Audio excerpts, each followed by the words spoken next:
बोलिए आई मात की जय हो। आज बैठा बैठा सोच रहा था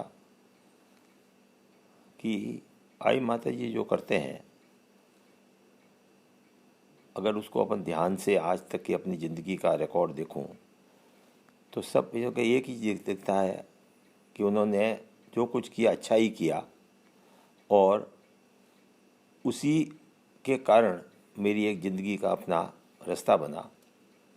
एक छोटी सी कहानी मेरी माँ सुनाया करती थी कि एक राजा और उसका मंत्री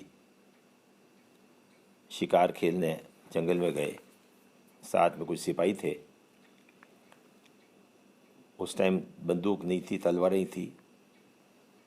तलवार चलाते हुए राजा की छोटी वाली उंगली कट गई, खून बहने लगा। तुरंत उस पर पट्टी बांधी और राजा ने पूछा ये कैसे हुआ। मंत्री बोला भगवान जो करता है अच्छा ही करता है।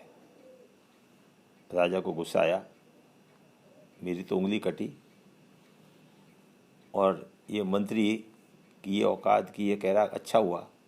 ने तुरंत सिपाहियों को ऑर्डर दिया, जाओ इनको ले जाके जेल में डाल दो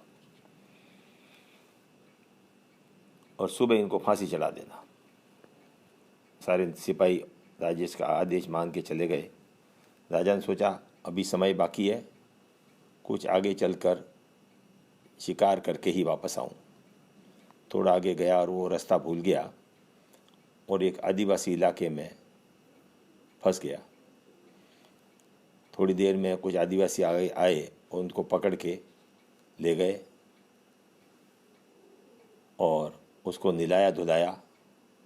और जैसे ही उसको पूरा नहला रहे थे, उन्होंने उसके शरीर को जांचा तो देखा कि उसकी एक उंगली कटी हुई है। तुरंत जाके अपने गुरु से कहा ये शरीर तो खंडित है, ये अपने बलि के काम में नहीं आ सकता। और राजा को छोड़ दिया और राजा भूला भटका फिर अपने राजमहल में पहुंचा और मंत्री को बुलाया। तब तक सुबह होने वाली थी। उसको डर था कहीं उसको फांसी पर नहीं चढ़ा दिया गया हो कि भाई तुमने सही कहा था कि जो भगवान करता है वो अच्छा ही करता। कि मेरी उंगली नहीं कटी होती तो आज मैं मेरी बलि आदिवासी चढ़ा देते। फिर राजा को दूसरा ख्याल आया, भाई मेरे साथ तो ठीक था, पर तुमने ऐसा क्या किया कि तुमको जेल में जाना भेजना पड़ा। मंत्री बोला राजन, अगर आपने मुझे वहाँ से जेल में नहीं भेजा होता तो आदिवासी अपने दोनों को पकड़ के ले जाते। आप तो कटी उंगली कारण बच जाते, परंतु मेरे को फांसी लग जाती और मेरी बलि चढ़ गई होती। ये बात मेरी माँ ने बहुत समय पहले कही थी। कुछ बातें समझ में आई, बच्चे थे। और उसके बाद से अपनी ज़िंदगी में मैं देखता हूँ तो पाता हूँ कि कई बातें ऐसी हुई जिन्होंने मेरा पूरा का पूरा विचार, पूरा रास्ता बदल दिया और सही रास्ता अपने आप दिखा दिया। उसके अंदर में कई इंसिडेंट जब धीरे धीरे याद करता हूँ तो कई ध्यान आते हैं।